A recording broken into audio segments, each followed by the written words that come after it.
Welcome to Surviving the Side Hustle, the show where driven entrepreneurs share the real stories, the real honest struggles, and the hard-won secrets behind performing at their best.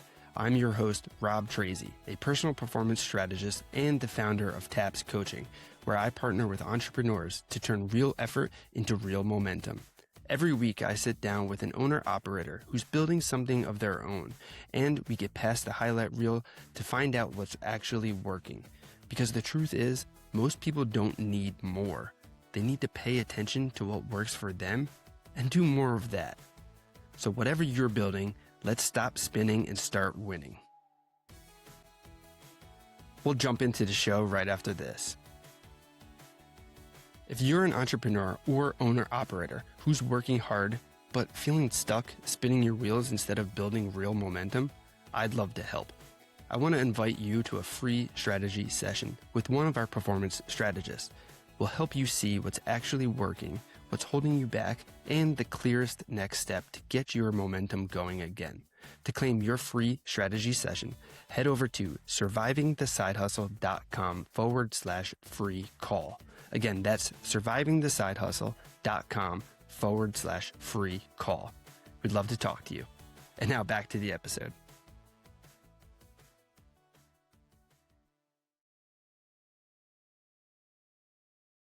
What's going on, everybody, and welcome back to another episode of Surviving the Side Hustle. Today, we have a special treat because we have a repeat guest on the show here. So if you want to flash back to May 29th of 2025, when we first met, one of our most downloaded and listened to episodes. So is super excited for me to bring back no other than Holly Porter. And in case you haven't checked out that first episode, you should. But if this is your first time hearing about her, she is an entrepreneur, author, and retreat industry leader who has launched over a dozen businesses throughout her career. But Holly's story took a dramatic turn after a near-death experience that completely reshaped how she's looked at life, business, and purpose. After that experience, she went on to write a book called Near Death Shift. And during the process of writing it, she received the inspiration for her newest venture. She's building an association and community designed to support the rapidly growing retreat industry. So today, Holly is building this ecosystem while also continuing to grow her retreat company and podcast. So go check out the podcast. It's called All Things Retreat. And in today's conversation, we'll hopefully dive into topics of conversation like entrepreneurship, spiritual insight, building an entirely new industry structure, and why sometimes the biggest ideas come to you when you least expect it. So Holly, welcome back to the show. Wow, that's a great introduction. Thanks for having me, Rob. I should have listened to the last show too, so I remember what I said. It's all good. We'll kind of touch on a little bit here and there. And I want to kind of dive in right off the bat here to kind of just refresh people in case they hadn't had the opportunity to go back and check out that first episode. So I want to dive in because I know you've built multiple businesses over your career. And so that's really starting one business takes a lot of confidence, structure, like determination, all these incredible things. So building multiple is just super incredible. But your journey really shifted after that near-death experience. Can you explain to those who might not have heard the first episode, kind of like what happened to you and then also like after the experience itself? First of all, it happened for me, not to me, right? Yeah, a lot of things. Yeah, prior to that, we had raised 8 children. We now have 19 grandkids. So family was a big part of our lives. In between all the companies we've had anywhere from 2 to 4 at a time. So I didn't just start something and walk away. I mean, several we've had for 20 or more years. But yeah, what shifted was I had a new company that I was wanting to, get incorporated and stuff. And I pitched the day I found out that I got COVID was fall of 21. And I pitched to a company that had a billionaire backer. And that was like super exciting because it was a software company. I'd never had a tech company. So definitely shiny object syndrome for me. And I was just really excited about it, thinking, oh, I don't have to go raise all this money.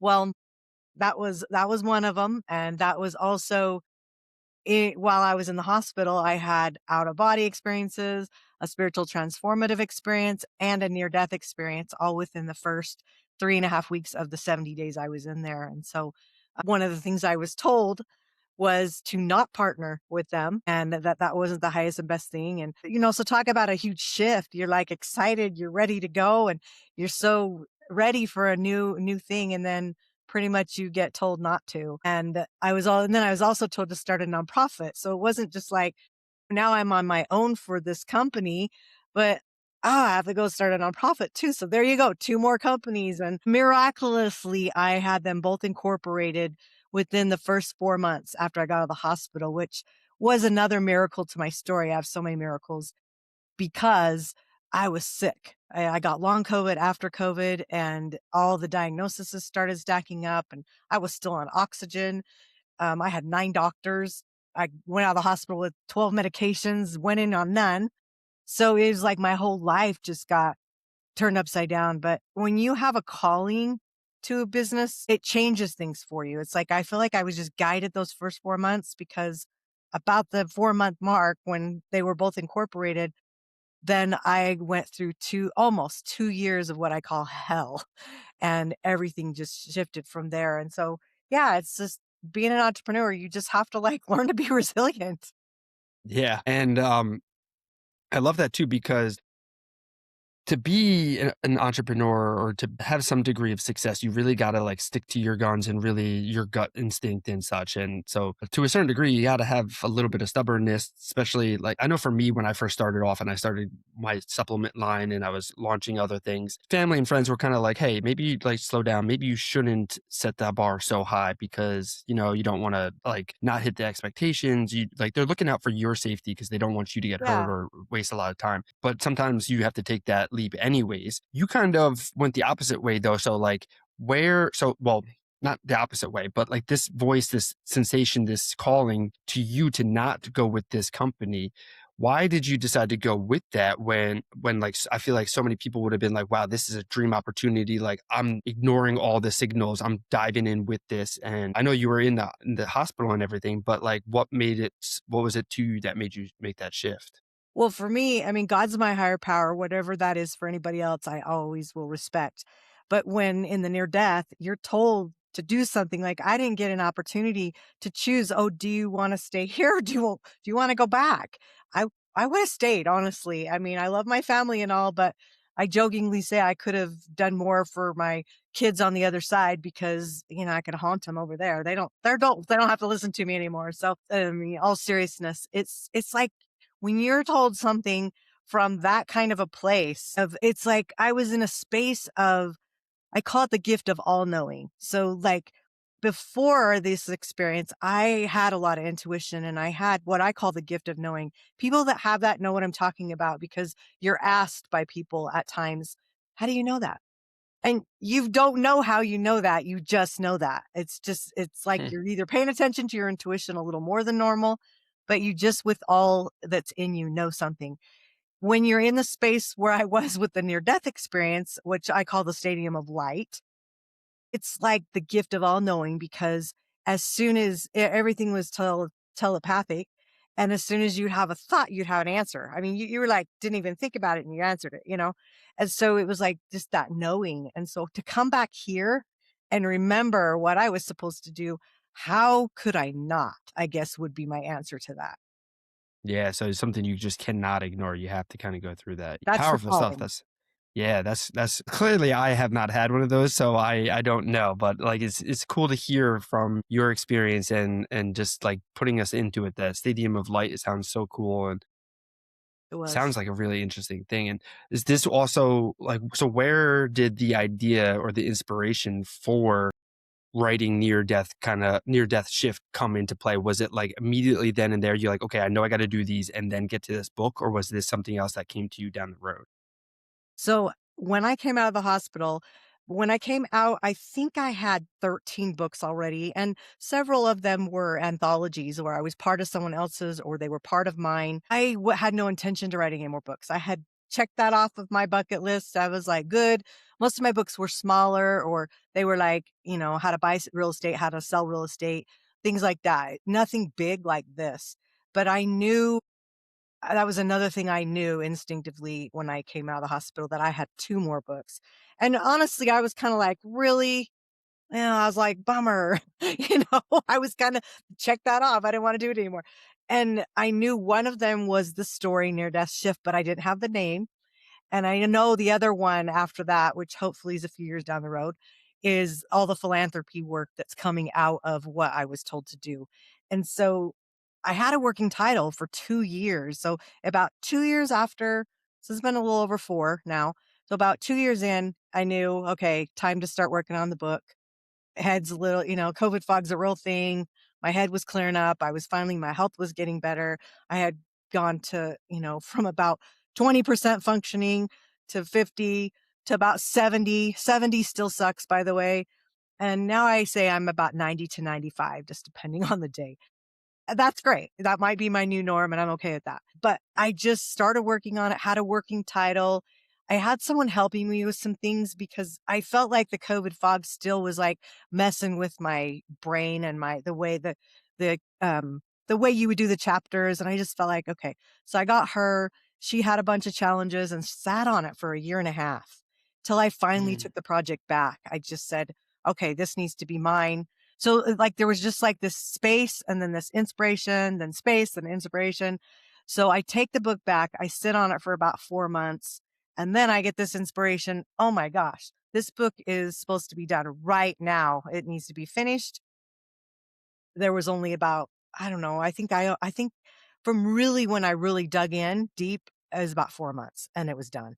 And I knew 11/11 of last year, so November 11th, that was my release date from the hospital.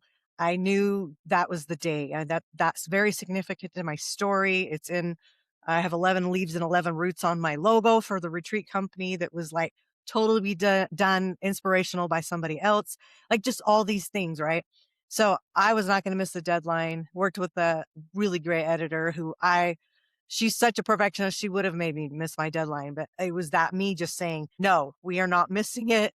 So while I'm writing it, I didn't have a spiritual book before, didn't really have a desire to write one until now when I had this big experience. And but it needed to have personal development in it because that's who I am. It's like if someone's going to read something from me, I want them to learn something. And I say, you don't have to almost die to truly live. Like, I don't want people to have a near death experience or be in the hospital on a ventilator to really figure out life and really figure it out. The smart people figure it out from other people's mistakes rather than making their own. I tend to have to make the same mistake 3 times in a row before I really get it. And seriously, that's my number. And I write about that in the book. So half of the book ended up being my story and lots of things that led up to that, the near death, the out of body experiences. And then the last half, so there's a part 1 and part 2 is the personal development. Well, when I changed the name, it was interesting because usually I can come up with ideas just quick and I'll decide. I really do make decisions quick.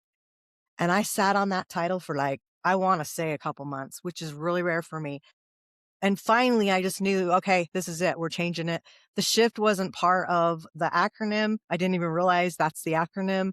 And then again, it's like God for me gives me these God gifts is what I call them. I was like, I can't handle it all at once. So I'm just going to tell you a little bit at a time. You can go do it. And then I'll give you something else. So that's kind of how my brain's been working since COVID. So I get the idea. SHIFT stands for surrender, hope, intuition, faith, and transformation. And it was like this big aha. Oh, yes, it does. And I know exactly how. And so I started using that. And then I had created about 5 years ago, I used to have these events in Las Vegas every 6 months. It was live. They were prosperity events. And I had created a program called 8 Means to Close the Gap to Prosperity. And I used, the infinity sign for my prosperity logo and everything. And if you invert an 8, it's prosperity sign. So that's why it was called that. And so there was a program around it. And then I realized one day I had never finished the program. So I had this idea again. So I went and I dug up the little thing that I had, all the 8 things on there and what they stood for and everything. And I was like, had the aha. Oh my gosh, those are my last 8 chapters. Each one of those are my 8 chapters. It wasn't for 5 years ago. It was for right now. So again, I was like so excited while I was writing this book because it just kept coming. So I ended up figured that out, was working on all the personal development pieces of it. I would get edits back from my editor of the personal development. Obviously, my story is my story. I got that pretty much figured out. But the other pieces, I would read her edits, and it was almost like I was reading it for the first time. I mean, that's how much God's hand was in that process. It was like, wait, I wrote that? I don't even remember writing that. I mean, it was just like a crazy process. So during that, I get the idea of International Retreat Association. Not the exact name, but you get the gist. And Mhm. I was like, what? I don't need another business. I am focused on my retreat stuff. I don't need this. But enough interest that I went down the rabbit hole for a day and I did all this research to realize in a organization of 2 to 3 million estimated retreat leaders, there is not an association for them to belong to. And being a real estate broker now for 20 years, I am part of the, National Association of Realtors, the Utah Association of Realtors. I've been part of the Building Association, Coaching Association, very familiar with what they do when you act on them and let them support you. So I was all excited. And then I had to say, whoa, shiny object, you got to get your book done. You're going to miss your deadline. So I set it aside and said, okay, after 11/11, when you launch, this is your reward, because it was a whole new company. I couldn't mix it with my retreat company because it didn't work. So December, I incorporated International Retreat Association, and I'm building it totally different than I have any other company. Number one, it's going to be the biggest company I've ever built because it's international. And it's, oh gosh, like for instance, a couple weeks ago, I put my first post out there. I didn't even have my landing page. I do now, but it wasn't ready because I was working on this really cool 17-page gift I was going to give people with all the trends. So I put a post out saying, hey, I'm building my leadership council and it's a mastermind. And these are the, groups of people that I'm looking for it. I only want 8 to 12, hundreds of messages. I was so overwhelmed. I was giving way too many people my calendar. And I'm like, oh, I better like pre-screen people first to see if they'd even be, I mean, they've got to be already in the industry. Anyway, so it's been a very busy couple weeks. Got the landing page done. So the second post I put out was like, here's the wait list. You can get on and we'll launch in, I say second quarter, but I'm saying April, which is the first of the second quarter, but second quarter covers me a little bit more, right? In case, Yeah. because I don't have control over everything. Sometimes other people put us behind. So anyway, that's kind of like how the story of it all came about. It's crazy. Well, and yeah, what makes it even more crazy though is that like it's already created. So you're essentially starting from scratch because there's nothing else like it in the industry. So you're essentially creating the structure for the entire industry. And so how do you even know where to go or what to do or like where to even begin for that? Hey, what's up? Sorry for the interruption. It's Rob. One quick thing before we keep going. If you're feeling stuck or like you've lost the momentum that you used to have, here's a simple, free first step. Take the assessment at gettheprime.com. In just a few minutes, it'll show you exactly where you're leaking momentum so you can get that ball rolling again with the Prime app. It's completely free. So if you're new here, this is the best place to start. Go ahead to gettheprime.com and take the free assessment. All right, let's get back into it. That's the best part. Love having it's like you just put up a blank canvas and we get to just throw all the paint on it and whatever we want within reason. I mean, I know me and I know I'm going to build something with integrity and trust, but not everybody knows me and is going to trust me, right? So it's creating that. I mean, there was a time with my other company when I just had the idea. They didn't even know, this person didn't know me very well. And they literally invested $100,000 in my company. I had it incorporated, but I didn't have a business plan, nothing. And I remember my COO and my attorney one day kind of laughing about it on a Zoom, like, yeah, we don't know how you did that. I'm like thinking to myself, I need to raise another million. I need to do that 9 more times, just joking. But she believed me. Like it felt good to have someone say, wow, I believe in this cause. And I've had a lot of conversations with people saying, I've thought about this, but it's not something I wanted to do. Because I keep thinking every day, the last few months, I might pinch at myself going, wow, why did God trust me with this idea? I know he gives lots of people the same idea, but they don't take action. And it's such a different energy around it. For me, it's like the past being cleared because I know it's my calling and I know I need to do it. And now's the time. And everything else can pause because this is what needs to happen. But the Mhm. professional standards are going to be our own. Anything, the values that we create, just anything that's going to elevate the industry is what we get to create right now. So before the membership opens up, we've got to have them created to have them sign saying, hey, we're going to be a member. Yes, we'll take that badge and we'll market it with our stuff saying we're part of an association and we agree to whatever the professional standards are and the values. Well, I had an attorney the other day tell me, he just kind of randomly, and it's their job to like think of all the things that we don't think of. Yeah. I don't have all the answers, but I also don't need to. And his thing was, so you're okay just to open this up with everything not being figured out? And I just was like, yeah. I mean, it was a no brainer to me. I was like, yeah. And then so inspired of an answer I got. It was, how often, this is what I said to him. I said, how often do you get an email from eBay or Apple or PayPal saying they've just updated their terms and conditions? I mean, come on. Everybody gets those all the time. I Yeah, said, nonstop. why can't that be us? Why do we have to have everything figured out before we don't? They can agree to them or they cannot agree to them. And so, and I mean, it's not like big changes or anything can happen, but because it is new and because there are going to be new ideas and things coming forth, yeah, you got to be open to change. I love change, by the way. I know most people don't, but for me, it's exciting. And I know the right people are going to show up to be on this leadership council. They already have. I've already got it half filled. So working on the right people will open up 100 founding members, which I think will be a lot of like businesses and venues. And when they're gone, they're gone. So they'll get to come in and they will be on our website for their whole life. So it'll be a great place to be. I'm keeping everything really, really inexpensive.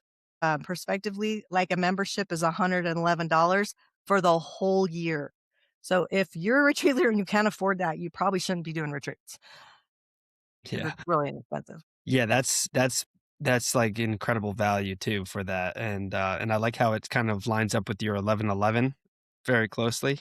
Yeah, I'm a numbers girl. Yeah, I like it, and I really love that you are also a big, I guess I could say, fan of change, because not too many people are comfortable with change because of the uncertainty that does come with it, because you don't really know. But I really love that you embrace that and kind of dive into it and accept the challenges that come with that. But I want to ask you, like, with all the change and everything that's always happening with you, do you ever experience imposter phenomenon or imposter syndrome at all? Oh, did we have this conversation? Me and you? Did we? I don't think we Well, did. I Did think we we? might have talked about it, Oh, because I was mentioned it.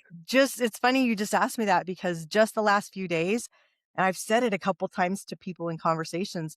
That's what's so crazy is yes, all the time before. With this, that's how I know I'm on the right track because with this, there's none. No second guessing. I mean, there's the thoughts that I said when I wake up and pinch myself, like, why did God trust me? Why do I get to be the one to bring this forth? But it's not the imposter syndrome that you get when you're wondering, am I good enough? That kind of thing. I played Mhm. that game when I was in the hospital dying. I remember laying there really not thinking I was going to make it and wondering like, wow, is this it? Did I do enough? Did I serve enough? Am I enough? Am I leaving a legacy? Like, what kind of a legacy am I leaving? All those thoughts while I'm laying there dying are coming through my head. And it's like, so I feel like I kind of like, oh, we already checked off that box. Okay, next, and that's just part of the moving forward. I've done things in my life that are regrettable. And I think, oh, I wish I could have done things, with the kids. I mean, I remember, I had 4 kids playing soccer at the same time on 4 different fields, sometimes 4 different locations. I'm over the 1,400 soccer kids. I'm Rotary International president of 100 members. I'm running a full-time salon and I'm working real estate still pretty much full time. And it's like, I'm on there on the phone doing a real estate deal, watching my kid's soccer game. I'm not present. And so, yeah, those are like big things I look back and think, wow, that stinks that I was in that situation.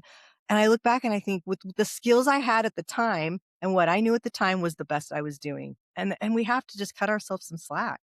especially as entrepreneurs, because we are juggling a lot. Yeah, and I think we often fall into the comparison game, right? So we are always comparing ourselves to everybody else in the world. And I think when we can be a little bit more present and compare ourselves to who we were yesterday or previous versions of ourselves and be show like gratitude for the change and the process and the things that we've gone through, I think that's powerful thing too. And I love that you kind of looking back and you have that realization that like, yeah, you were doing the best that you could for the situation that you were in. And a lot of those lessons kind of carry over. And yeah, you might have missed out on some events and some experiences, but now you have so many more opportunities to kind of go through forward with life and the retreat association and the retreat company and everything else you've got going on too. So, I mean, I hate the saying everything happens for a reason, but like sometimes there are certain situations where things do pan out better than what they intended. It's true. Yeah. I mean, there's situations where I feel like, wow, I really failed. And then I look at like the philanthropy work that I'm supposed to do. It's like I got handed this life Bible in my near death experience with the ending written. And I just have to go fill in the pages in between, which aren't going to be easy. And I know that. And I'm willing to do the work. But who gets that? Who knows the end of the story? Like, I know you do these things, you're going to have this ending. And it's like, that's pretty cool. And I have a lot more gratitude now. And I notice by having gratitude for things, I'm noticing the little things that are happening that I'm also grateful for, obviously, but the things that are happening that I wouldn't have noticed before. Like it just, not that it was expected or anything like that, but like there's good things happening every day to people and there's bad things happening every day. But I want to focus on the good. So it's me as now I'm noticing them. And my motto when I was really sick was better's better.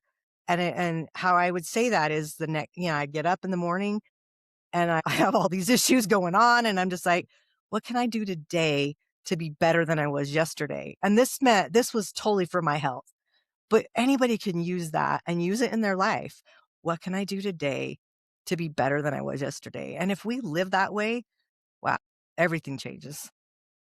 Yeah, not just the perspective, but yeah, the attitude. That just in things just start to go a little bit better for you once you start to feel and pay attention to those things. And yeah, when I see people who are just harping on too much negativity and things like that, and they're wondering why all this bad luck keeps happening to them, I'm like, I wonder why. You're attracting it. Yeah. Well, when you're in it, you're kind of the victim. It's poor me. It's why is this happening? Why? And I think when you get in that mode, first of all, you lose energy. You don't want to do anything. There's no motivation. I get that. And what will help you? Go serve somebody. Think of something you can do nice to somebody else to feel better. You will feel better.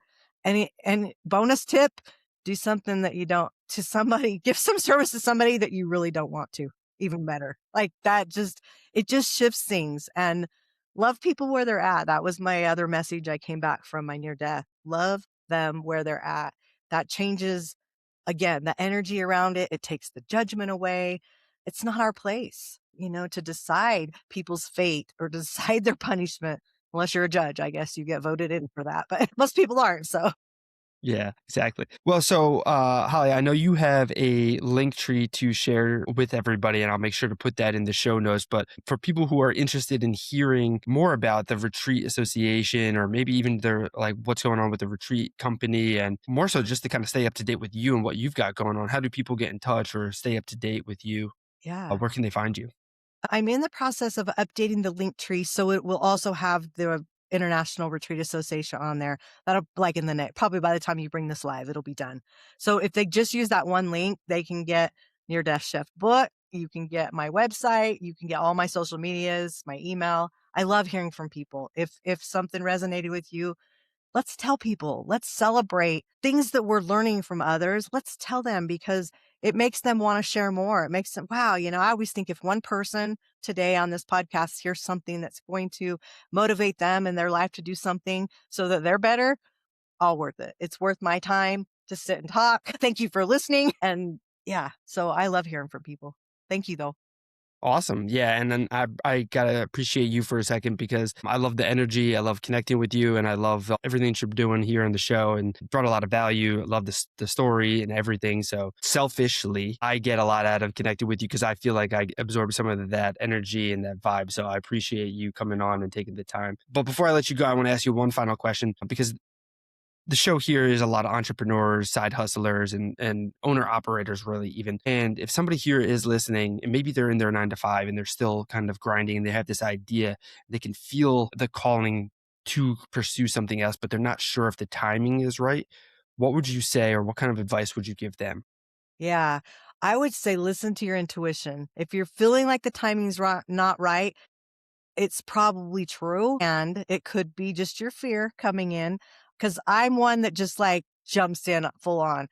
Not always the smartest thing to do. So if you've got a job that's paying your bills, work that side hustle until you're getting enough income that maybe it won't replace it completely until you move the change. But I want to say do it. Just do it scared, figure it out. Everything can be figured out, but be smart about it as well. Make sure that you have a plan in place. Hopefully you have a little money in savings to live off of. I would say if you can have 90 days, in the bank that'll pay your bills, and then you can kind of take the leap. But take the leap, definitely. I love entrepreneurship. I feel like there's a lot of businesses that fail, but there's a lot of people that succeed. So just focus on being one of them. Love it. I love it. Thank you again so much for hopping on today. I really appreciate it. And looking forward to that next book when it comes out. It'll be a little while. And I love what you're doing. Keep up what you're doing because you're helping so many people. So thank you. Thank you. Thank you. Until next time, guys. Peace, peace, peace. All right, sweet. That's a wrap on this week's episode of Surviving the Side Hustle. If this conversation gave you something that you can use, would you do me a favor and follow the show? And then please leave a quick rating and review wherever you listen. It genuinely helps more entrepreneurs find these stories, and it helps spread the word of our guests. And if someone came to mind while you were listening, do us both a favor and share the episode their way. You can connect with me and find everything that we mentioned over at survivingthesidehustle.com. Until next time, remember, pay attention to what works for you and then do more of that. That's how you stop spinning and start winning.